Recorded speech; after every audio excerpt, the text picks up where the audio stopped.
Ladies and gentlemen, welcome aboard the Wright Flyer. I'm Randy Wright, and I'll be your captain on this solo flight special edition of our state-of-the-art radio program. Folks, this will be the final boarding call, so if you please, claim your seats, fasten your seatbelts, kick back, relax, and enjoy the show while I go ahead and delve into the pre-flight checklist, as there really is a lot of news and information to get to before I may fully indulge you with your in-flight entertainment. Well, folks, if there is one thing we here at Radio Aviation Excellence, the Wright Flyer, have covered since our first episode went to the friendly airwaves back on September 11th of 2015, it's that there is this conglomeration of things that are serving to attack all that we hold near and dear in this once thriving and flourishing representative republic of ours. Of course, those forces are guided by the unending hand of the Fabian Socialist movement. Now, I know we've discussed that before as well. The Fabian Socialists getting their start in 19th century Great Britain, and who were designed to incrementally indoctrinate society with their poisonous and venomous doctrine. And that's why they adopted the iconography of a wolf in sheep's clothing. Of course, what it comes down to now is there really is a concerted effort to destroy any semblance, a modicum of civility in the United States. There can be no question that the American people are among the most compassionate, hardworking, and loving people on the face of the planet. And this is due in no small part thanks to our integral character, heritage, spirit, and identity that is heavily influenced by the natural law tenets that underpin our Constitution as well as our government.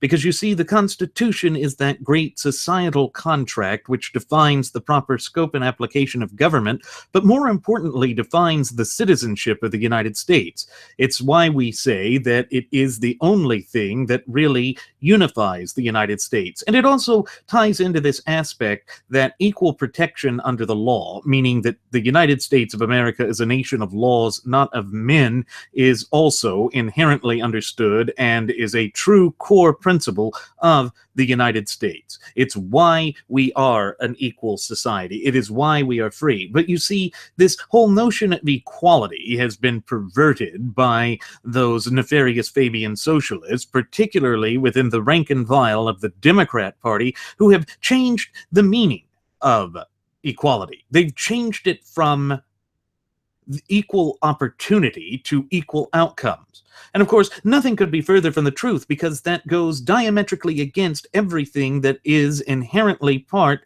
of our quintessential system of government. And they are the ones that are working deliberately towards the destruction of the longest contiguous running constitutional document in the entire breadth and scope of the course of human events. Now, why would they do this again? It's because they are fully aware that they cannot win within the marketplace of ideas, that logic and reason and just sound common sense help to defeat their twisted machinations. It's because their machinations would be known as theft in any other way. And that is something they cannot get around, except through emotional manipulation. And we have certainly seen that come to the fruition and to the forefront with respect to this 2016 presidential election cycle. It's been all about raw emotionalism, and the graduates of Pavlov's School of Journalism for the salivating mainstream media have done their utmost to silence issues that really matter and to prop up these ridiculous notions of raw emotionalism. Why? Because they understand that we, the people, are the true ultimate wielders of popular sovereignty, and they want to manipulate us so that we willingly, perhaps unwittingly, clearly unwittingly, would destroy this greatest system that is built upon our own power base, that is built to ensure that we maintain the modicum of sanity that has been the basis of our country for 230 plus years now. But it comes down to more than that. It comes down to a notion that we see that there is this manipulation that works against the integrity of civility. Because part of any open, free, and honest society is that there has to be able to be civil discourse.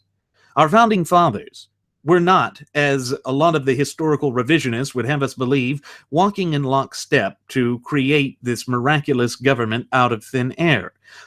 They did not agree on everything. In fact, there were fervent disagreements. There were damn near knockdown, drag-out fights that occurred even during the Constitutional Convention. So it's a disservice to simplify it to such a degree. But you see that those who have infested our institutions of education, from primary education all the way through postgraduate studies, from coast to coast and border to border, are not interested in allowing us to have a full understanding of our civics duty and obligations. And the reason they don't want us to know this is, again, that works against their own propagandistic agenda, their own attempts to radically, fundamentally alter and transform the societal fabric of the United States of America. And they have been working tirelessly and relentlessly towards that goal for the past century and a half now.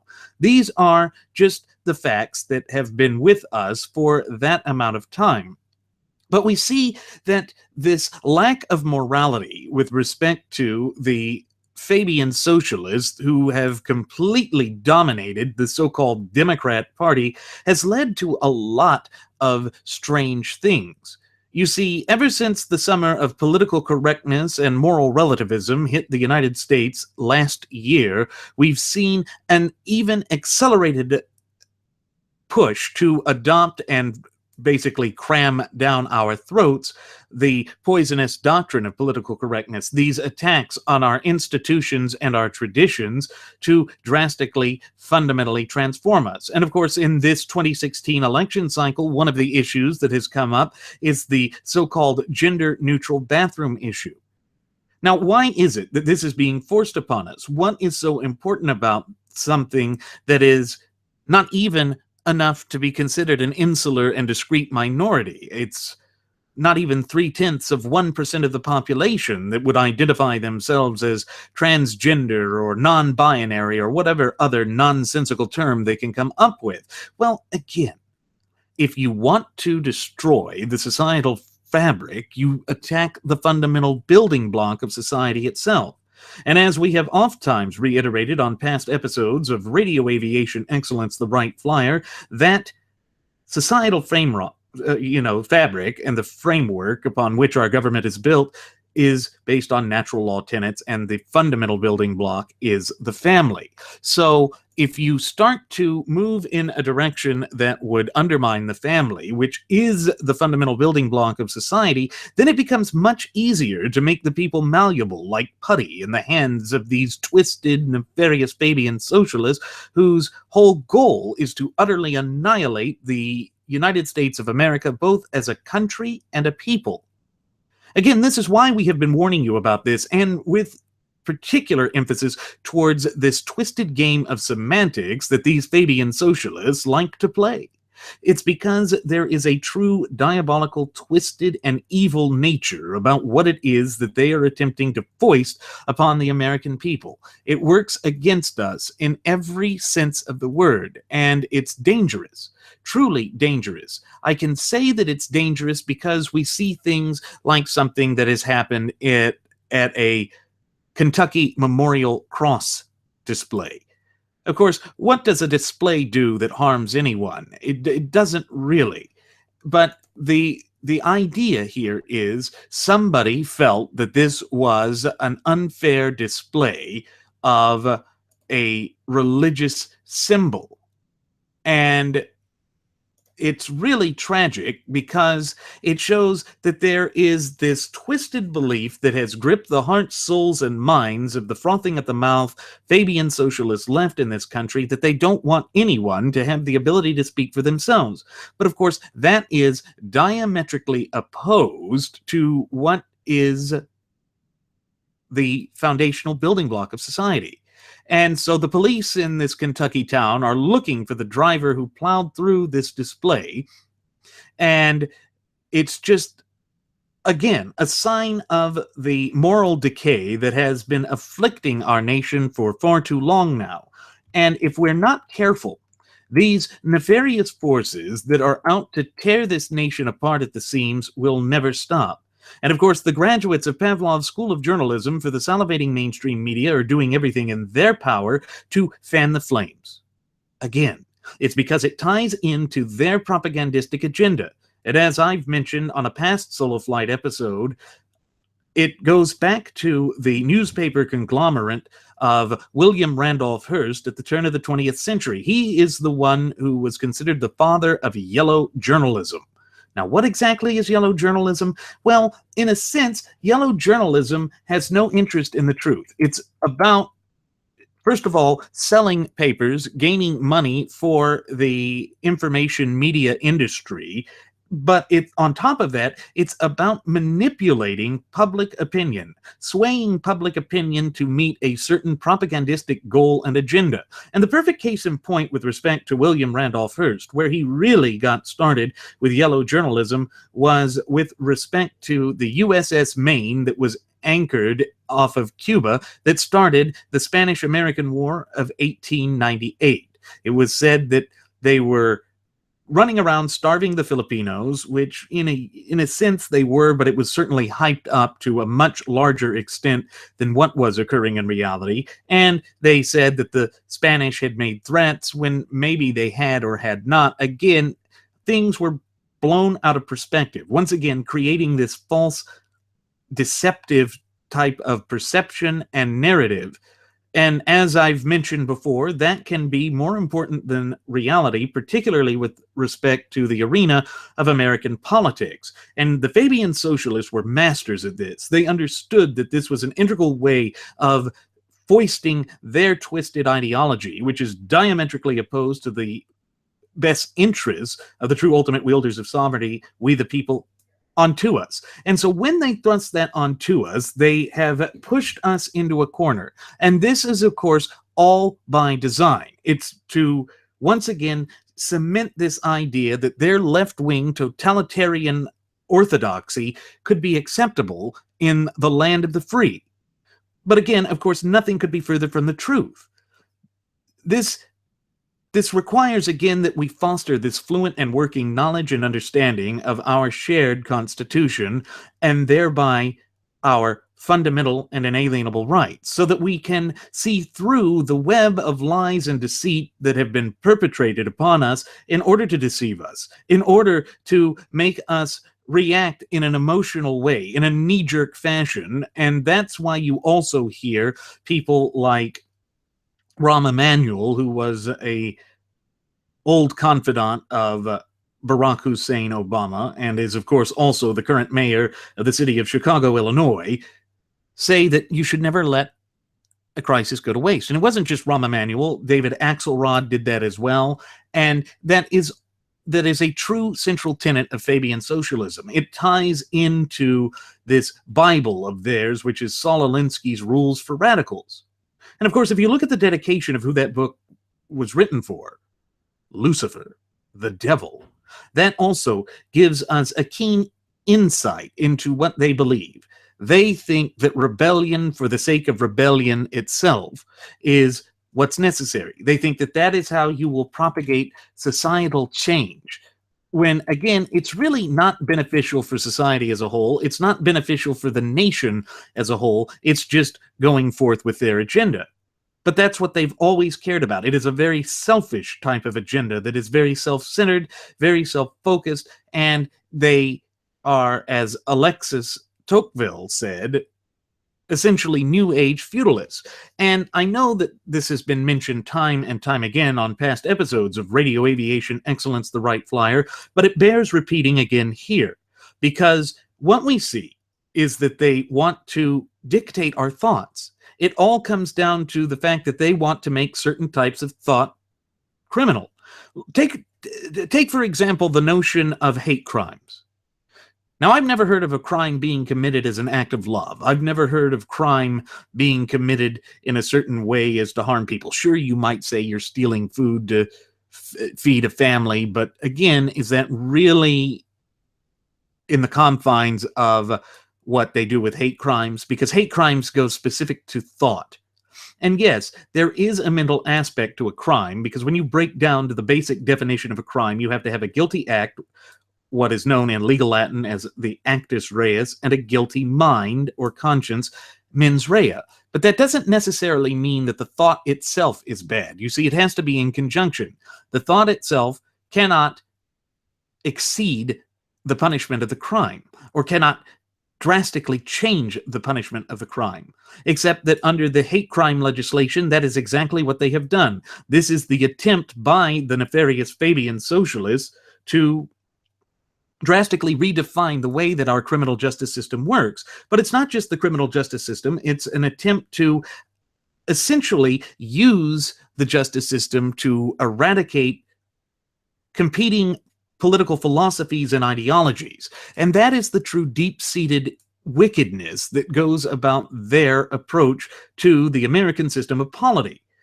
They are out to drastically attack, destroy, silence, character assassinate, or fabricate any type of story, any type of negativity in order to propagate their goal and their agenda, irrespective of the truth. But as Aristotle said in his Art of Rhetoric, the truth is far easier to comprehend, is far easier to accept than a lie. And so that means that their lies have to become all the more complex, like a Rube Goldberg machine, just full of deceptions, false flags, red herrings, logic flaws, everything designed to push us in a negative way, in a bad way. And of course, it does not play out well for society in general. And that is why it is so important that we pay attention to everything. Because if we don't, then they are allowed to just move forward uninterrupted without any say as to what they are trying to do. Of course, that is all part of their plan, to create distraction, to create all of these diversions. It's done in the hopes that they will be able to manipulate society to such a degree that they can then fully indoctrinate that society, fully impregnate the society with their poison pill ideology. And of course, they do this in a three-pronged attack.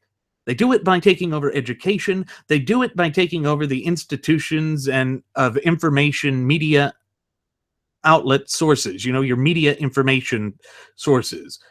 Basically, the graduates of Pavlov's School of Journalism for the salivating mainstream media. And of course, they do it by taking over all of the various levels and apertures of government. And they use these things in tandem in an attempt to redefine the country. And again, this is why they turn to weasel words, these buzzwords that they work into society in such a way as to make society essentially turn off their mental faculties and just to rawly emote. Again, to use this knee-jerk reaction against the true ultimate wielders of sovereignty, we the people. It is a very diabolical thing that they do, and they are very patient with it. They will send out feelers, they will send out balloons to see how it works. These trial balloons that they send out, they incrementally work away at tearing down the moral fabric, the societal fabric of this once thriving and flourishing representative republic of ours. In each step, they successively move towards their goal. This is done at a snail's pace because they know that if they do it at a fast pace, it will conjure up staunch resistance to them. And they don't want that. They want it to be accepted so that then society readapts to a certain norm. It's known as social normalcy. And of course, Adolf Hitler was a great proponent of this, and his propaganda minister Joseph Goebbels was a mastermind of it as well. Propaganda in and of itself is not anything more than a tool. But when it is used for wicked purposes, when it is used to deceive and to strip people of their rightful power and authority, then it becomes a very negative, dangerous, powerful thing. But it can be used to combat them.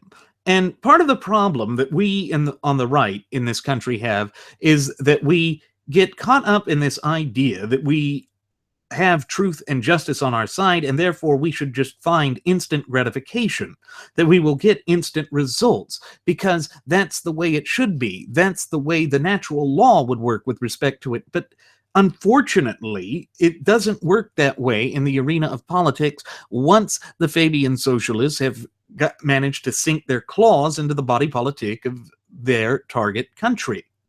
And therefore, it means that we ourselves have to develop an incremental pattern, an incremental process, a plan to reverse in step-by-step fashion these twisted machinations and ideologies of this dark and dank philosophy that has been forced onto us against our will.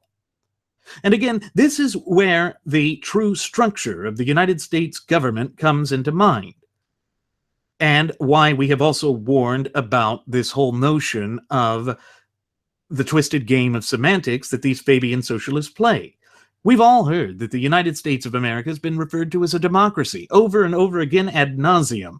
It's repeated by the graduates of Pavlov's School of Journalism for the salivating mainstream media. It's repeated by various politicians. It's repeated by average citizens in common vernacular or in just everyday conversations, because we've heard it so oft times repeated that it's become ingrained in our social consciousness. But the United States of America is not a democracy. And I know that we've mentioned this before on past episodes of Radio Aviation Excellence, the Wright Flyer, but again, when you see what these nefarious people are doing, which leads to this sort of outbreak of violence with respect to these Memorial Day crosses that are on display in that Kentucky town, it shows that there is more to it than mere semantics. Again, it is an attempt through social engineering to make the American people accept these certain actions as new societal norms, to accept this as the way things just are going to be from this point forward. But that does not mean that it's true, and it does not mean that it must become a part of the societal fabric and framework of this once thriving and flourishing representative republic of ours. The way that we overcome this, and the way that we come back to sanity, is to return to the key that has been with us since the inception of our nation over 230 years ago. And that is our Constitution, which, pursuant to Article 6, Clause 2, is the Constitution itself being the supreme law of the land.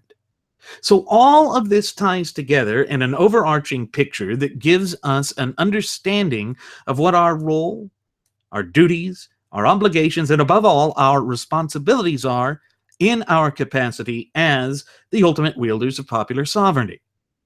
So we are the ones that must take the corrective action. We are the ones that must build a political movement and expect there to be a long, drawn-out fight. Of course, that's fine. Once we accept that as reality, then we can begin to truly work towards restructuring the nation back towards what it was always meant to be, to go back to strict adherence to the Constitution. We do it by working our way from the ground up, using the foundations of this nation, trying to protect the family, explaining over and over again, and even facing losing battles just to dust ourselves off and pick ourselves up again and return to the fight to say, look, no, all of this stuff about, say, just for example, the transgender bathroom issue, that's designed to discriminate against the majority. That is what is known as a tyranny of the minority. That is a democracy. Whereas we are a representative republic which recognizes and protects, safeguards, and defends the fundamental and inalienable rights of the sovereign individual. That is the major distinguishment, the major turning point that would really keep us safe and would really promote and protect our fundamental and inalienable rights better than any other system of government on the face of the earth. And that was by intention and by design. Our founding fathers had the great foresight to see that a democracy was wicked, that it would not work, and they feared it. They thought of it as a mobocracy or mob rule. And I think that Benjamin Franklin had it best when he defined democracy as two wolves and one lamb voting for what's for dinner. Of course, that lamb is going to lose out to a tyranny of the majority. However, if that lamb were to vote and have special protections against the wolves by the wolves' own vote, and the lamb would then have it to where, because the lamb is a protected class, the wolves could never eat, that wouldn't work either. That would be the tyranny of the minority. So it is a great illustrative example of what it is that is wrong with a democracy and why we as a nation and as a people should never embrace, should never transform the government into a democracy. Rather, we should embrace the fact that we are a representative republic. We should embrace the fact that our founding fathers had the infinite wisdom to include an amendment process that was not so easy to use as to fall prey and victim to all sorts of political fads that might arise within society, but also, if necessary, not impossible to make changes. Again, this leads to another type of the dangerous sort of semantics that the Fabian Socialist left plays. I'm sure you've all heard this notion that the Constitution is a living document. I know that we've harped about it on our programs before. But again, why is it so insidious to say that the Constitution itself is a living document? That it's living and breathing? Well, that means that you can kill it. And of course, that is the goal of the Fabian Socialists. Why else would their original iconography have been that of a wolf in sheep's clothing unless it was to enact a sort of tyranny? And of course, that is what it is.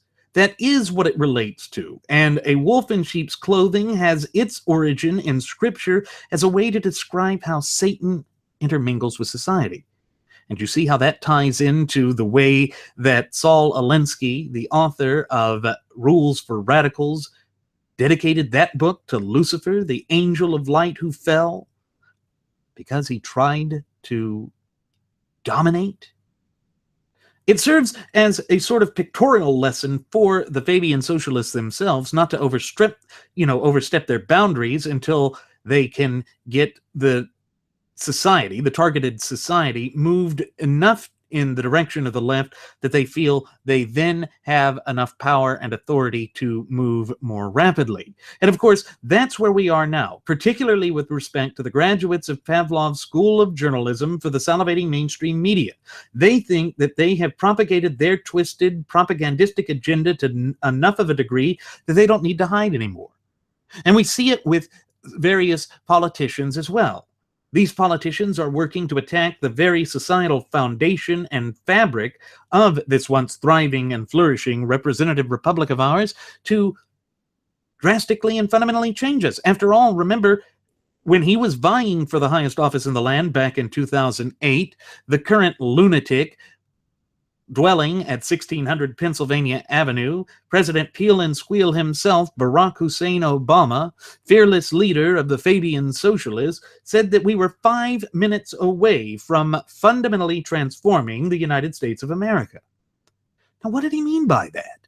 Why would he go out and say that? Because that's certainly not something you'd say to your loved ones. It's not something you would say to family members or people that you cherish and consider very important to you. You don't go up to your significant other and say, gee, honey, I really love you, but I want to fundamentally transform you, because he or she would probably turn around and fundamentally transform certain parts of your face.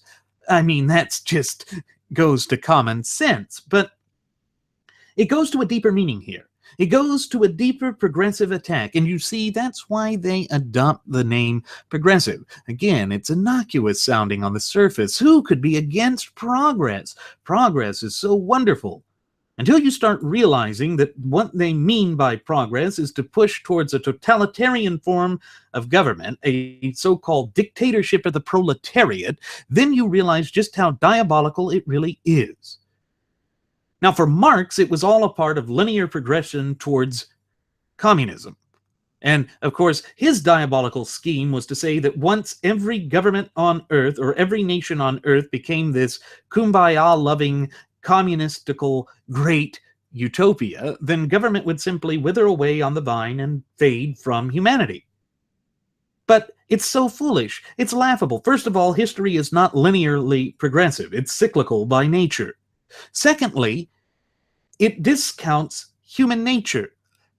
There is greed and opportunism in the so-called public sector just as much, if not, and certainly more so, than in the private sector. It's because the government can create laws to shield itself, can carve out special niches for itself, to pit itself against the true ultimate wielders of popular sovereignty. And that is exactly what government has been doing ever since the inception of this country 230 years ago. It has slowly, through the doctrine of entropy, moved towards a maniacal manipulation of society, to place itself in a superior position over that of the true ultimate wielders of popular sovereignty. And that is, of course, what our founding fathers tried to warn us against. That's why the Bill of Rights, or the first 10 amendments to the United States Constitution, were included in that sacred document. But there was a fight over that. There was a fight over that lasted a long time, several years. But by December of 1791, it was ratified and became part of the Constitution, and pursuant to Article 5 of the Constitution, as well as the preamble to the Bill of Rights, and just so we know, and we have covered this before, but anyway, it's still, there are two separate preambles in the Constitution. There's the preamble to the Constitution itself, and then there is the preamble to the Bill of Rights. So both Article 5 and the specific preamble to the Bill of Rights itself say that they are basically declaratory clauses and aspects that are added to the Constitution that are equally valid and supersede anything that would have been contradictory in the language before the Constitution, or before they were amended to the Constitution. So it's like basically amending a constitution, or not just a contract. And it goes to this whole notion that the Constitution is a contract. It is the greatest social contract ever devised by the hands of men, yet divinely inspired by providence above. And it's all deeply rooted in this notion that popular sovereignty rests in the hands of the people. That was revolutionary. That had never been tried before. And again, this is why it is so important that the up-and-coming generations learn about it, so that they learn of the proper duties, roles, obligations, and expectations of them within society. But there has been this drastic push to move away from that. There has been an outright hostility, even abject hatred towards this sort of thought, propagated by the Fabian Socialists. And they are working in tandem throughout all of these various methodologies to fundamentally and drastically change us. Why? Again, it's because they know their ideology will not work in the marketplace of ideas. It's because they have a twisted propagandistic agenda to fundamentally and drastically change us, to turn us into a new age serfdom. But again, that is wicked and diametrically opposed to the natural law tenets that underpin not only the United States Constitution, but also our representative Republican form of government. But the graduates of Pavlov's School of Journalism for the salivating mainstream media, and as this 2016 presidential election cycle has exposed, a great number of the so-called conservative punditry and commensurate are not interested in talking about that or discussing that or disseminating that information to the people. Why? Because they have carved out a niche for themselves. They've found a particular area that will be the golden calf for them, or the goose that lays the golden egg, creating a cash cow for them that is potentially unlimited in the amount of wealth and riches that it can provide for them. But it's a very selfish way to look at it, because it is stripping and depriving the true ultimate wielders of sovereignty of their power. It is basically ensnaring the United States citizen in the chains and shackles of governmental bondage, tyranny, and servitude. But that is not the true character, heritage, spirit, and identity of the American people. That is not how we came in to being. Now, Barack Hussein Obama likes to sit there and say that racism is an inherent part of our DNA, and you can see how they tie this in. There's a particular story that caught my attention. There is a Louisiana state representative, Democrat, of course, Barbara Norton, who sits there and says that a bill that was being considered before the Louisiana state legislature was unfair and inherently racist. Now, what was it that this bill concerned? What were they trying to achieve with this bill that Representative Norton, a black congresswoman, had a problem with? Well, it was that she was taking a stance against a bill mandating students in the state of Louisiana be taught the Declaration of Independence. The Declaration of Independence, one of our sacred foundational documents, is now considered by this frothing at the mouth Fabian Socialist Democrat as inherently racist. You see, this is the twisted game they play. You notice that racism is one of those magic buzzwords that the Fabian Socialists have ingrained into the social consciousness of society in general, designed to make us all stop thinking.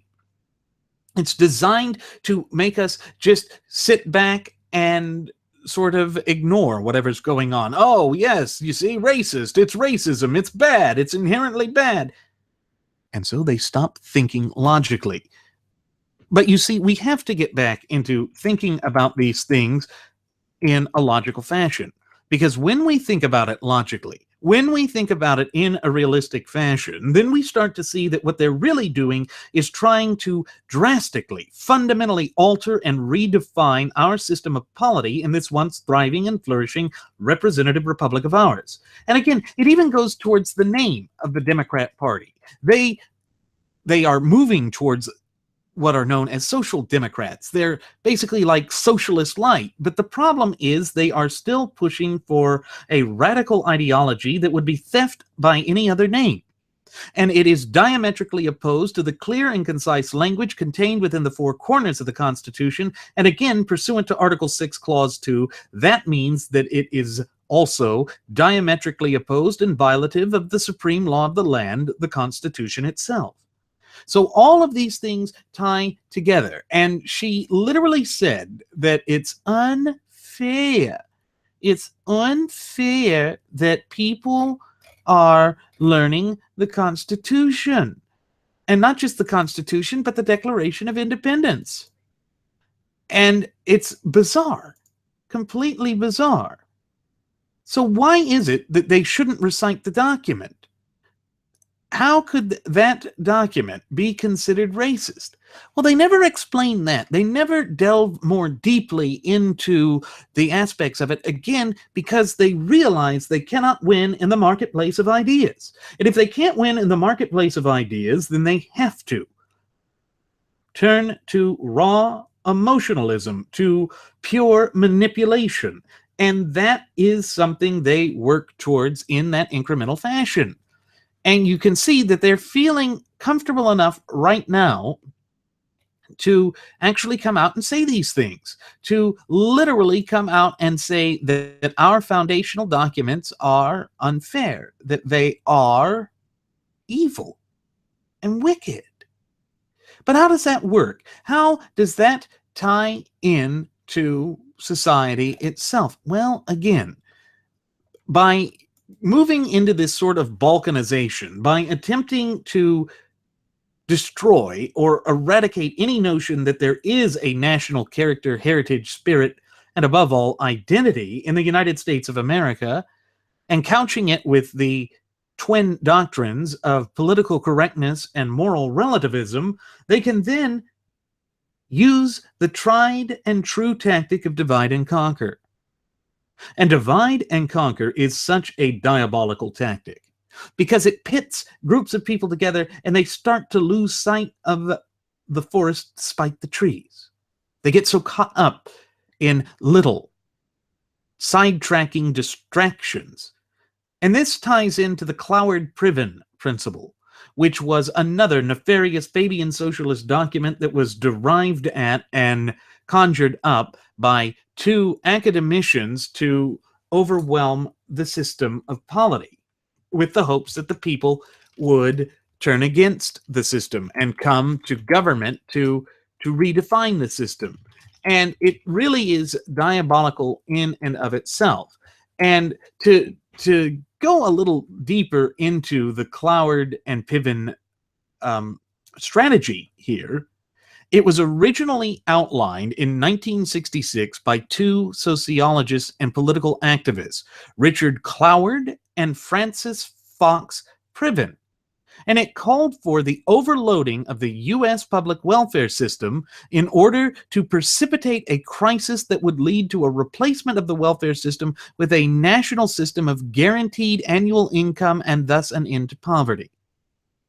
You see, that is utopian socialism and Fabian socialism at its worst. That is designed to manipulate the system, to take away the rights of the people, and to put it all in the hands of a national system, a centralized system. But if you go back to the foundational roots of the United States, that goes against everything that our founding fathers were fighting for. Because if you recall, they were in this long, drawn-out, bloody affair that was the American War of Independence, which was against the centralized authority of the British Crown, which was the most powerful, most well-organized, most domineering military force known to man at the time. But because our founding fathers had these principles and driving ideologies and philosophies of freedom, independence, and liberty, and justice, and a true sense of equality, meaning equal opportunities and equal protection under the law, they were willing to take a fight and stance. They were willing to take a stance and fight for those things, irrespective of the odds that were against them, and not once but twice did we defeat the British Empire. And in so doing, we secured this once thriving and flourishing representative republic. We ensured a revolutionary new approach to sovereignty, because sovereignty had always been traditionally amassed in the figurehead of the crown, had always been centralized on a particular authority figure, more so in absolutist states than in so-called constitutional monarchies like Great Britain. But again, in Great Britain, there was only the centralized parliament. There was no special county governments that were on their own. It was not a separate system like the United States has. The United States is truly unique in our federalist system in that it is a bifurcated or two-part system. That means that each of the 50 states, or all of the several states, are considered to be sovereign on their own. And then there is the overarching federal government that was meant to be limited in scope, application, and power. And of course, the way that our founding fathers limited that power was requiring that any and all authority for the federal government must specifically trace itself back to a power that is expressly enumerated unto it by the clear and concise language of the United States Constitution. Now, of course, that has been what the government has been working to divorce itself from ever since the government came into existence. It is always that little aspect of law where you have these manipulative little so-and-sos trying to find exceptions, loopholes, and ways to destroy and deteriorate the system that's there for their own advantage. And of course, that really came to fruition in the 20th century with the birth of the progressive movement, which is just a thin veneer for Fabian socialism. And so these things, these outlooks, these entire vying philosophies have come together to create a monstrosity of a leviathan that is threatening to trample upon our liberties, our rights, our sacred institutions and traditions. And we see that with all of these politically correct pushes. And of course, Representative Norton is a true acolyte of that, is trying to push that forth, is trying to move forward with propagating this twisted agenda that has no place in an open and honest society like that of the United States of America. And so the question that then arises is, how do we respond to this Cloward and Piven sort of ideology that is diametrically opposed to all that we hold near and dear in this country? Well, we have to be incremental. We have to approach this in a step-by-step basis that thereby ensures that our nation is protected and safeguarded from their diabolical efforts. It means that we must be as equally stout and stalwart in our positions as they are. But with the detente wing of the gutless opposition party, or GOP, we see that they have been willing to cave each and every time at every given opportunity instead of standing up for our principles. Yes, they'll play lip service to it in front of the cameras of the graduates of Pavlov's School of Journalism for the salivating mainstream media in order to manipulate or lull the true ultimate wielders of popular sovereignty into a false sense of security, and then go forth and not act upon it. And they were able to do this in generation after successive generation, time and time again, until they got complacent themselves. And they got comfortable. And they thought that they were so well protected, so well safeguarded from all of this, that they didn't need to listen to the popular sovereigns anymore. That the popular sovereigns were just those gullible rubes to be used any and every time they just needed to go to re-election. Of course, it is much, much more difficult to actually redefine things or to get people out of office once they're in. It's this sort of protection that is there for the incumbency, and they rely upon that, and they manipulate that for their own twisted political gains and aspirations.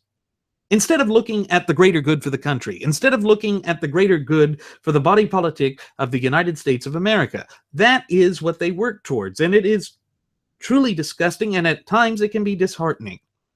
But then when you add into it this fourth estate of the government, the graduates of Pavlov's School of Journalism for the salivating mainstream media, which was afforded protection, a free press, we were afforded that in the First Amendment to have a watchdog, to protect us against governmental encroachments upon our fundamental and inalienable rights. Unfortunately, they have become the lapdogs of a particular ideology. Again, because of this Fabian Socialist overarching philosophy that is about incrementally pushing a targeted society further and further and further to the left.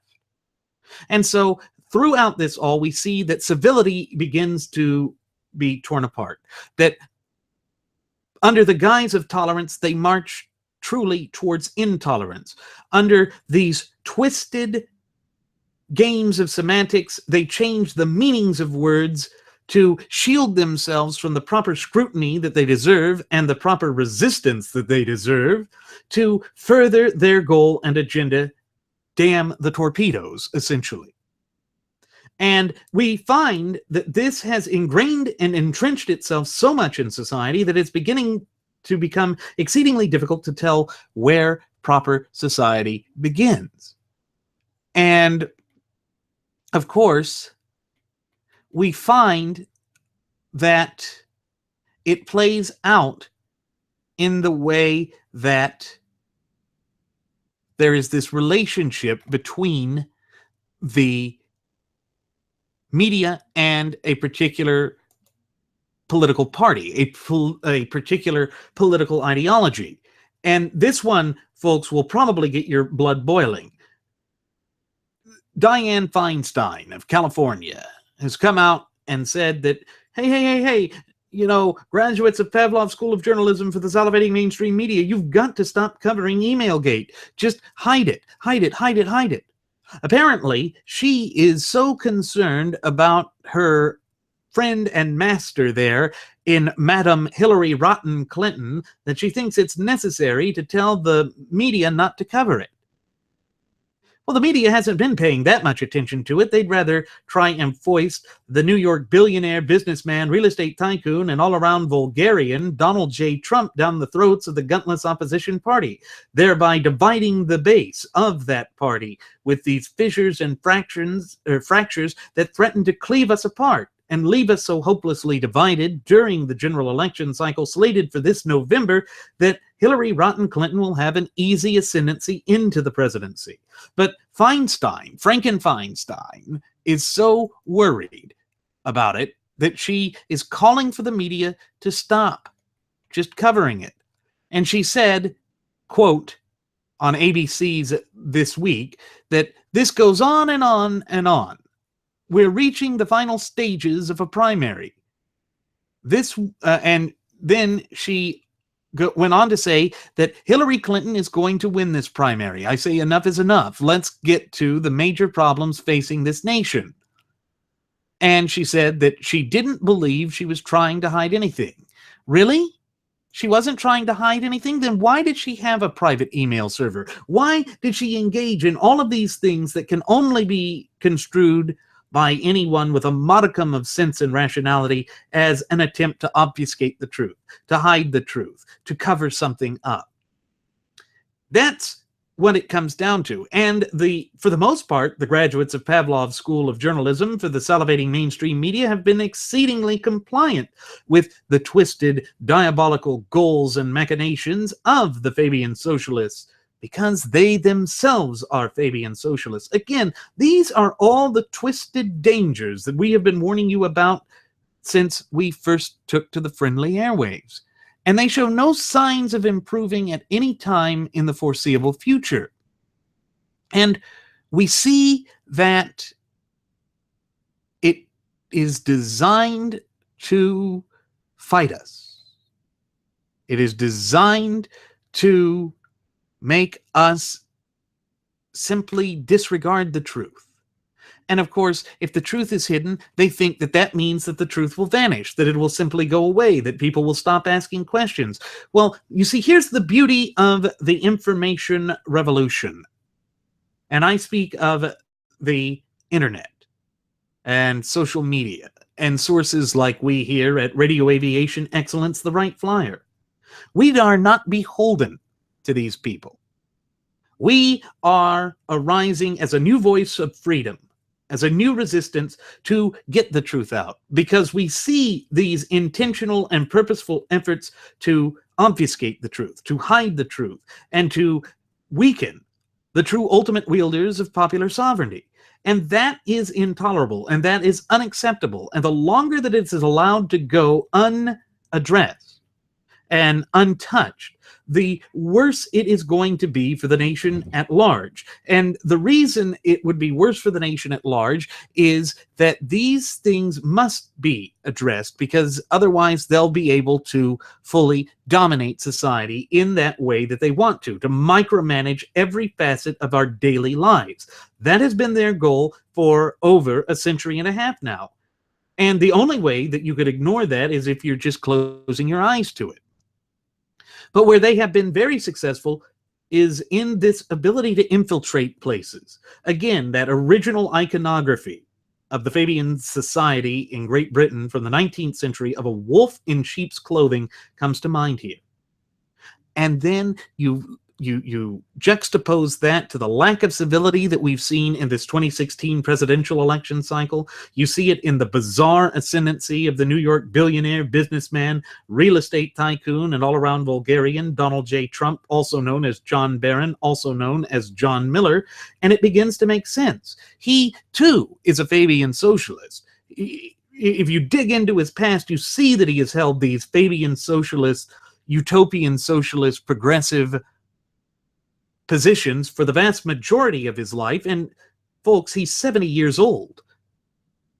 He's been at this for a very long time, and he's just now suddenly becoming a conservative. Is that not a wolf donning the clothing of a sheep in order to deceive, divide, conquer, and annihilate a certain political philosophy and ideology? And it's worked. It's worked beyond his wildest dreams, because he is now essentially the presumptive nominee of the gutless opposition party. He's got the number of delegates necessary to secure it, but it still has to be determined at the convention in July, up there in Ohio. But as it stands now, The graduates of Pavlov's School of Journalism for the salivating mainstream media are patting themselves on the back, thinking that they can go ahead and just delve into this congratulatory celebration in that they have successfully, again, chosen the nominee for the gutless opposition party, and thereby have paved the path for their Fabian Socialists to get in. And either way, it's a win-win situation for them, because Donald Trump is a Fabian Socialist too. So no matter who wins, they win. But of course, the juxtaposition of that, the contrapositive of that, is that no matter who wins, we, the American people, lose. And of course, this is where the bigger picture is lost. This is where the more important aspects are just lost in the fray of things. We lose sight of what's important. And again, it's why my first officer, Jeremy Grapenton, and I have bemoaned this fact on past episodes of Radio Aviation Excellence, the Wright Flyer, that there's no longer this notion of a greater good in the United States, that we no longer seem to necessarily believe that our republic is greater than the sum of its parts, when in fact it is, because it is divinely inspired by providence above. And of course, with the attack on the Memorial Day crosses there in Kentucky, it shows you that this atheistic agenda, this atheistic ideology that has clenched the hearts, souls, and minds of many of the Fabian Socialist left, has led them to such levels of depravity, such levels of hatred, such levels of divisiveness, that they just cannot tolerate anything that doesn't wholly agree with them. And yet they have the gall to call us the totalitarians. They have the gall to say that we are the ones that are orchestrating these diabolical and wicked schemes of division, hatred, oppression, and destruction. Of course, that's mere projection. It's always mere projection with these Fabian Socialist left-wingers who will never divorce themselves from their ideology, that will never see a greater good for the nation itself, that are only about that twisted ideology that is theft by any other name. So here we are. That is what we are facing in this nation right now. And the storm clouds that are hanging on the horizon in ominous fashion are growing heavier and heavier and heavier with the discontentment of the true ultimate wielders of popular sovereignty. Oh, once again, going back to the notion of Cloward and Piven. And we see that Cloward and Piven got its start in the Columbia University School of Social Work. So again, this ties back to the warnings that great visionaries like Archibald Roosevelt and Zygmunt Dobbs gave to the American people over a half century ago, stating that these nefarious Fabian Socialists were basically injecting themselves into our institutions of education for the sole purpose of spreading the virus of socialism in this once thriving and flourishing representative republic of ours. That has been the goal all along. But of course, even back then, the media was able to construct the narrative for itself to obfuscate the truth and to demonize people like Joe McCarthy, who stood up against the un-American activities that were plaguing this land from coast to coast and border to border, just as it is plaguing this land from coast to coast and border to border in the current day of 2016. And in fact, I would say it's even worse now, because they've had a half century plus to work their twisted ideology into the social conscience of the United States. They've had ample opportunity in order to reinforce their ideology, to engage in social conditioning and social engineering so that we accept it as a new integral part of our society. And we see that again with people like Representative Norton going out there and saying it's racist to teach the foundational documents of this country. And again, this ties into the movement of Black Lives Matters, that terrorist organization that ever since the summer of political correctness and moral relativism has been pushing to eradicate the traditional history of certain geographical regions of the country. Again, why? Because there is this notion that there is an independent-mindedness that would allow people to stand up against a collective. Their entire purpose is to defend the collective at all costs. But if you go back to the true roots of this once thriving and flourishing republic, you will find that it is based off of individual initiative, the entrepreneurial spirit of the American people. And it ties into the idea that we must all work towards our own embetterment in junction with the nation. That's not collectivist. That is individual inspiration. And it goes to the whole notion that the nation is basically for the popular sovereigns, that we are the ones that created the nation. We are the ones that still have the greatest amount of power. Of course, that is not the way that people like Cloward and Piven thought of it. They thought of it as just this diabolical system that was there to attack people, that was there to oppress people. They knew better. It's just that that is how they had to paint it in order to have their ideology appear to be more acceptable, appear to be something that the American people could stomach and accept. Of course, nothing could be further from the truth. They are the diabolical, deceptive ones.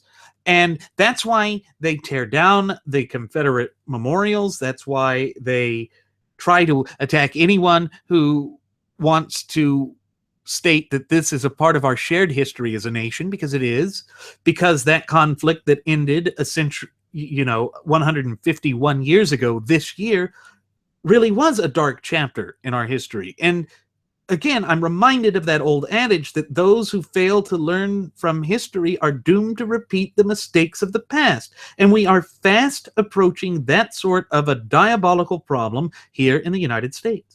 Because when you stop and think about it, we have not been as divided as a nation and a people as we are today since 1860, the year before that horrific conflict erupted and changed this nation forever. We have not seen such animosity since that time. And because we continue to embrace balkanization, and instead of looking towards what really unites us, the United States Constitution, we turn to a vulgarian. We turn to a man who has no idea what civility is, who doesn't care what civility is, and who is just bombastic for the sake of bombasticness. And what does it gain us? How does this help avert a looming catastrophe and disaster? And the answer is it does not. There is no way, shape, and form that this helps to alleviate or avert from this sort of twisted problem. And again, this is why we have been warning about it for 10 and a half, almost 11 months now, folks. When you look at how it plays out, they are the ones that are advancing this agenda, come hell or high water, without any thought as to what the unintended consequences might be, as to what the outcome might be. All it is they want to change everything for the sake of change itself. But that is a path to ruin. That is a path to hopelessness. That is a path to destruction, and it is a path to best well be avoided. But they don't want to avoid it, because that goes against their agenda. That goes against their narrative. That goes against their twisted machinations that they have been working towards for the past 150 plus years. And of course, the ultimate ones who suffer throughout this all is none other than we the people. It always comes against we the people. And that's part of the reason why you're seeing the once time-honored code of civility vanish. It's because they want to eradicate this notion that anybody has to be self-accountable, self-responsible, and thereby self-determinate. They want everyone to be wholly reliant upon government, that government is the only way to resolve any problems that face this country. And even with Donald J. Trump, that's what we see. I'm going to, I, me. Never we, never you, never the people, but the government. And of course, that reminds me of that time that he was at that CNN town hall meeting, and when asked the question of what the most significant and important role of the federal government is, he stated that it was three things. First and foremost, that it was to provide health care, housing, and education. Now, these are none of the things that are within the purview of the federal government. Remember how in one of the previous segments I addressed this idea of federalism and how the states are intended to have more control over those sorts of things because they're closer to the people, and thereby the true ultimate wielders of popular sovereignty, we the people, are able to exercise and exert greater control and authority over them. They are the ones to handle it. But that's not the way Trump looks at it. Trump really does have this authoritarian strain to him. And a lot of people are clamoring for that because they have seen the feckless inability of the détente wing of the gutless opposition party, or GOP, to effectively stand up to the Chiquita in chief, to President Peel and Squeal himself, to Obama. And why have they been so feckless? Well, it's intentional. They want to amass this power in illicit fashion to themselves at the great expense of we, the popular sovereigns. But the problem is, with respect to the bizarre ascendancy and candidacy and nomination of the New York Bulgarian, is that he himself is a top-down centrist. Centrist in so much that the central government should control everything, and that the tenets of federalism should be wiped aside for this imperial sort of centralized authority. The very sort of governmental structure that we fought against in that long, drawn-out, bloody affair known as the American War of Independence. And again, when you have people like Representative Norton saying that it is racist and unfair to have people learn the Declaration of Independence in school as a part of the necessary civic and foundations of the nation, you see that that is their goal. It is no longer deniable. The great weight of the evidence clearly and directly establishes that they are diametrically opposed to the foundation of this nation, towards the structure of this nation, and towards all that we hold near and dear in this nation. And the sooner that we come to terms with this, the more easily we can stand up against it. So while she wants to try and suppress learning and knowledge and this fluent and working knowledge and understanding of the Constitution and the development of the United States, we will never stop in trying to promote that and spread the knowledge of it. Because what they are trying to do is eradicate and erase the very doctrines and notions that have made us such a great nation in our relatively brief yet illustrious history. And our loyalty to the country and the love of the true ultimate wielders of popular sovereignty drives us here at Radio Aviation Excellence, the Wright Flyer, to stand up for the American people, to continue to advance the notions of liberty, justice, and a true sense of equality. Because unlike what Obama said, it's not racism that is an inherent aspect to the DNA of the United States. It is all of these things that are about freedom. But remember, he, when giving the commencement address for a graduating class, I think it was either a year or two ago, said that we should just simply disregard the voices that tell us not to adhere to tyranny, to be ever vigilant against tyranny. It shows that he thinks government holds all the answers, that government is the solution, when in fact government is the supreme architect of the vast majority of the plethora of problems that currently face this once thriving and flourishing representative republic of ours. Again, it's something that cannot be ignored, but it is what they want to ignore. It is what they want to eradicate from the social consciousness of the true ultimate wielders of popular sovereignty, we the people. And the harder they work towards it, the more it becomes apparent. And we see again that it comes down to power. That's all they care about. It's just power. Power and control. Those are the two idols upon which those who want large government worship to. And why that matters is that power in and of itself is not a negative thing, but is very negative when it's abused, very negative when it's used to attack the majority of the population or to attack a certain minority of a philosophical ideology, or at least that's the narrative they're painting.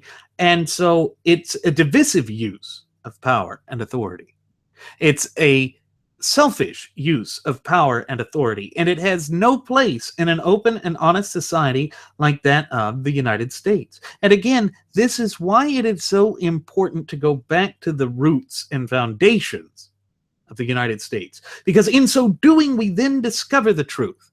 And by discovering the truth, we gain the ability to clearly reject their attempts to radically, fundamentally, and permanently transform this once thriving and flourishing republic of ours. Their goal has been to oppose us. Their goal has been to attack us. Their goal has been to divide and conquer, and to use that strategy over and over again ad infinitum until they ultimately dominate everything. And then they ultimately control every facet of our daily lives. It is all about that with respect to them.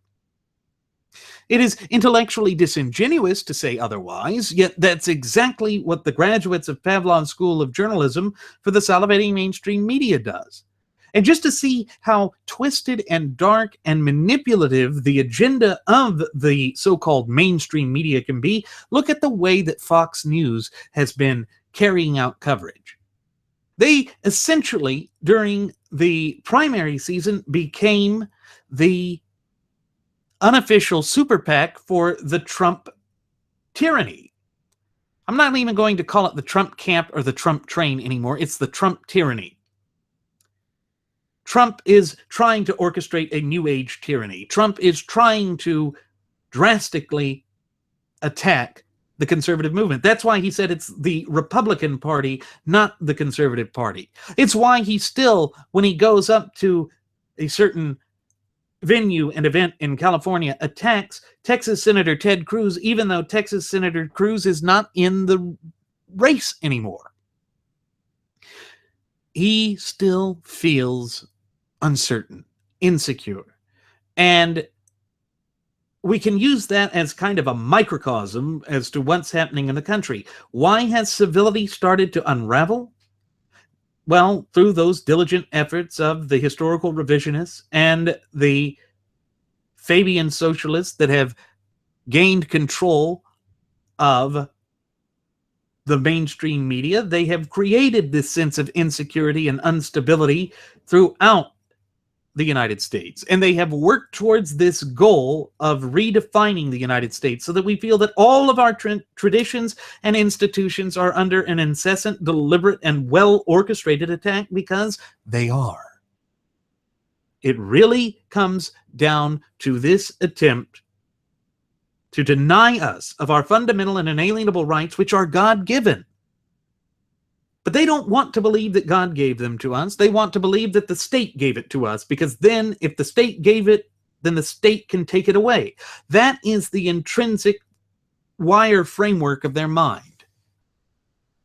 It's why someone like Donald J. Trump could sit there and say that the most important aspects, the three most important duties, obligations, and responsibilities of the federal government is to provide health care, education, and housing. When in fact it's not. That was never what it was meant to do. And of course, what a lot of these frothing at the mouth Fabian socialists like to latch onto is to claim that, well, the general welfare clause in the Constitution says that we should do that, and therefore, based on Cloward and Piven, we need the general welfare to be about this sort of everyone just gets rah-rah shish-kebab living wages. That's why we were so sharp in our attacks on the New York Bulgarian when he decided to be the quaff waffle quaffioso once again on the issue of minimum wage.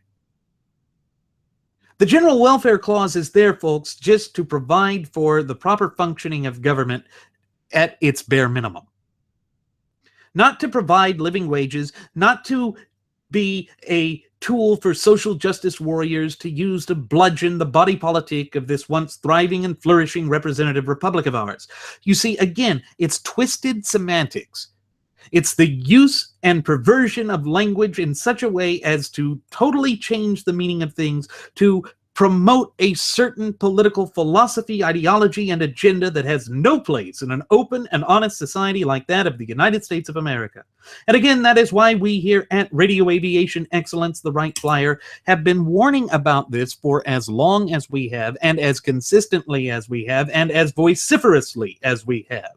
Because it comes down to this very fact that if we do not remain a free nation and people, if we do not remain as the ultimate wielders of popular sovereignty in this republic, then they will strip everything away from us. If you lose your fundamental and inalienable rights, you lose everything. That is the true message. That is the true extent of the stakes of this fight. And it is why we must never surrender. It is why we must never bow down and never capitulate to these twisted forces that are hell-bent on our utter annihilation and eradication, both as a nation and a people. Because as they see more and more of the dominoes fall in the way that they have been falling, and they see the fecklessness that and the great division that is plaguing the gutless opposition party, or GOP, then they will redouble their efforts, because they think they are that much closer to achieving their goal, to winning their ultimate victory, irrespective of the detrimental impact and cost and destruction that it wreaks upon this nation. But of course, when that sort of instability and insecurity are foisted upon the American people, they start to turn to a strongman, a centralized figure, a dictatorial, totalitarian leader who promises to fix all of the problems that currently face the nation, because then they think that they have found the key, when in fact the key has been with us since the beginning of this nation over 230 years ago. That key is none other than the Constitution, because the Constitution unlocks the chains and shackles of these tyrannical, oppressive, despotic forms of thought and political philosophies, and allows the true ultimate wielders of popular sovereignty to save the country. Stop looking for some messianic figure to save the government. If you want to find the true saviors of the government, I suggest you go look in a mirror, because it is we in our role and capacity as popular sovereigns. No one else will do that. No one else is endowed with the authority of natural law to do so. It is within our prerogative. It is within our duties, obligations, and responsibilities to stand up for not only our own fundamental and inalienable rights, but the fundamental and inalienable rights of our fellow popular sovereign individuals. That is the greater good. That is why our republic is greater than the sum of its parts. Why? Because by working together in that way, we see that the true popular sovereigns are there to protect each other's ability to live without the fear of governmental tyranny, encroachment, and repercussions. And when the government violates the terms of the clear and concise language contained within the four corners of the United States Constitution, they are in a sense in breach of contract, and once again it falls upon we the people to come together and seek a redress of grievances. But of course, the graduates of Pavlov's School of Journalism for the salivating mainstream media are not going to cover it in such a fashion, because they don't want you to be empowered, whereas we here at Radio Aviation Excellence, the Wright Flyer, are all about empowering you. Others may have dropped the ball with respect to that, but we will never back down from that mission. If you could say that we have an agenda, our agenda is the truth. That's it. The truth and the empowerment of the true popular sovereigns.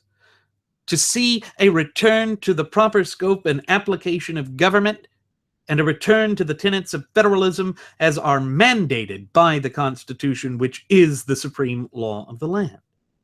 But of course, the way that these historical revisionists think of it, the way that morons like that Louisiana representative Norton look at it is to say that we are being radical fundamentalists, that we are a greater threat to this nation than Islamo-fascist barbarian terrorists. And they try and compare us to the Islamo-barbaric state ISIS. They try and say that we are as twisted and radical and diabolical as those forces that want to go back to a medieval ideology. But here's the truth. There is more akin to the Fabian Socialist movement and the Islamo-fascist barbarians than there is to the true liberty movement, than there is to the true ultimate wielders of popular sovereignty in this once thriving and flourishing representative republic of ours, who seek nothing less than the revitalization of our country through returning to the strict application of the Constitution. All we are looking for is to have the law apply as it was written and meant to apply. All our goal is an attempt to return sanity and normalcy to our country, to stop embracing radical, twisted, perverted doctrines and ideology, to stop putting our body politic and our popular sovereigns at dire threat, to stop killing ourselves with the poisonous doctrine of political correctness. Is that insanity? Is that radicalism? Is that fundamentalism? If that is fundamentalism, then color me a proud fundamentalist, because if anything else, that is freedom. And certainly, if that is radical fundamentalism, then our founding fathers were radical fundamentalists as well. But you see, there it is, folks. That is the way they want to teach it. That is the way they want our history to be viewed. And that is the way they expect everyone to learn our history. It is why the historical revisionists are unwilling to back down from their twisted machinations, even though it can be explicitly shown from the primary sources that it is inaccurate, that it is a bald-faced lie. And I'm reminded of what even my own history teacher said when I was in college. He tried to say that George Washington was a mostly illiterate bumpkin of a man. When I brought up the correspondence that he wrote, he being George Washington, and the memoirs that he wrote that were very popular, very beautifully written, read them out loud in class, and then said, Professor so-and-so who wrote this, he didn't know. He didn't know. And it's because they get into this collectivist groupthink mentality that is all about diametrically opposing the truth and replacing it with lies. And again, it ties back to what Aristotle said in The Art of Rhetoric, that a lie is much more difficult to sell than the truth. And therefore, we should always seek to purvey the truth. But it's not going to matter to those who have an agenda. Because the agenda trumps all. The agenda takes control of everything, and that dominates them, and they become obsessive compulsive with it, and they just keep digging until they think that they have achieved their ultimate goal and outcome. And that is certainly what we're seeing at the frothing at the mouth Fabian Socialists, who are attempting to fundamentally transform this nation away from that of which it was always intended to be. And for what purpose? Again, they're not clearly coming forth with what the purpose is. And that's the same complaint that we here at Radio Aviation Excellence, the Wright Flyer, have had with the gutless opposition party nominee, Donald J. Trump. He says all of these things, all of these grandiose platitudes, but never explains the policy specifics behind them. Oh, and then, of course, his followers, the Lion Trumpidians, the great and wonderful Lion Trumpidians, they will always try and direct us to go take a gander at his political website where he puts up all of these policy papers that are clearly never written nor read by him. No, I want to hear it from the mouth of the man himself. I want to know what he understands, because he's already displayed a gross ignorance with respect to the way that the Supreme Court works when he said that he would nominate justices that would investigate Hillary Clinton. The Supreme Court is not part of the investigative processes of our criminal justice system. That's not how it works. But people don't care. They'd rather have a buffoon. They'd rather have somebody that would drastically, fundamentally transform the true pillars of our society, the true pillars of our government, and they have left us with a choice of two such people. And when you look at this disaster of an equation, there is no lesser of two evils. There is no lesser of two destructive forces. Rather, they are flip sides of the same coin. They are the same Fabian Socialist doctrine and ideology that is threatening to poison us, to kill us, and eradicate us, and replace us with docile drones for a manipulative, domineering, totalitarian, despotic government. But we reject that here. Just as our founding fathers rejected the totalitarian despotism of a centralized monarchy, we reject what the Fabian Socialists do. And that is also why we here at Radio Aviation Excellence, the Wright Flyer, are dedicated to civility and civil discourse. We will never push to move away from that, and we will call out anyone who attempts to attack the Constitution, who attempts to besmirch and belittle through the worthless doctrine of character assassination anyone who stands up for the tenets of federalism and the proper scope and application of government as mandated and demanded by the Constitution. Because we realize that the Constitution must be safeguarded. And that is the only way in which it can safeguard our fundamental and inalienable rights. That duty, that obligation, and above all, that responsibility falls squarely on the shoulders of each and every one of us in our role and capacity as popular sovereigns. No one else is endowed with that authority. And I know that we have repeated this on past episodes, but it is so important, because it is such an integral part of who we are, both as a nation and as a people, that we cannot ignore it. That the more that we ignore it and the more that we allow these twisted, diabolical Fabian Socialist schemes to fester within the societal fabric of this nation, the more we will see this nation begin to unravel before our very eyes. And do not think that history would not harshly judge us for failing to act in an appropriate fashion, by failing to live up to the standards, duties, and obligations, as well as responsibilities that were expected of us. Because we ensure that the up-and-coming generations, and indeed those generations which have yet to be born, are still able to exercise their fundamental and inalienable God-given rights without fear of governmental repercussion and recroachment. But again, that falls squarely on our shoulders. We can't look to a singular entity, a singular political party, a singular individual to save us. Because again, it is only we who have the power to save ourselves, and that is by the very design of our government.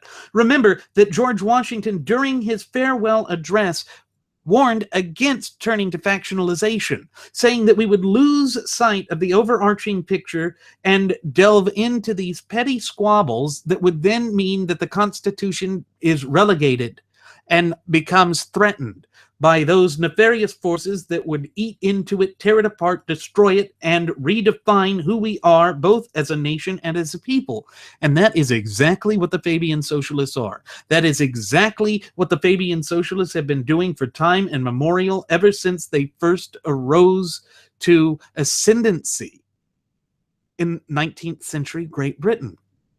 And their goal is to create this collectivist mentality which tears down the individual popular sovereign. That is why we here at Radio Aviation Excellence, the Wright Flyer, will never move to strip or deprive or tell the popular sovereigns how to exercise, enjoy, or keep their fundamental, inalienable, God-given rights. because that is not our place, that is not our position, and in fact, we will be among the first, if not the first, to stand up and defend those rights of other popular sovereigns, because that is what is expected of us. That is the way that a government that is truly open, honest, and free works, and that is the way that we come together. Because again, it is only the Constitution that unifies us. It is why the United States of America is a nation of laws and not of men. And with that said, it is time for us to begin our descent. I'm going to go ahead and send the flight attendant back for one last round of alcohol. Folks, you can be assured that she will be civil towards you as she pours that final round. As always, folks, I'm your captain, Randy Wright. I want to take this opportunity to thank you for choosing to fly the Wright Flyer.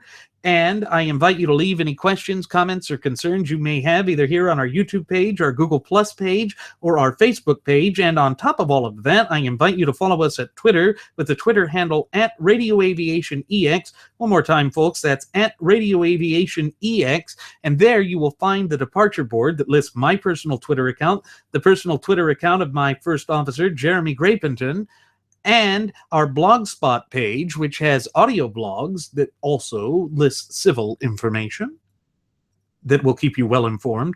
And then on top of that, we have our Cafe Press account, where we have all sorts of goodies and trinkets for you. Clothing, apparel, hats, shoes, or maybe not shoes. Yeah, flip-flops, they have those. Watches, clocks, all of it there with either our logo on it or our first class passengers logo on it, so that you can show that you support a code of civility too. Folks, we ask that you take a look, find something you like, because with that great array of products that are available, we are sure you'll find something you like. Give us a little bit of support. As always, ladies and gentlemen, we thank you, and we look forward to seeing you next time. Do take care.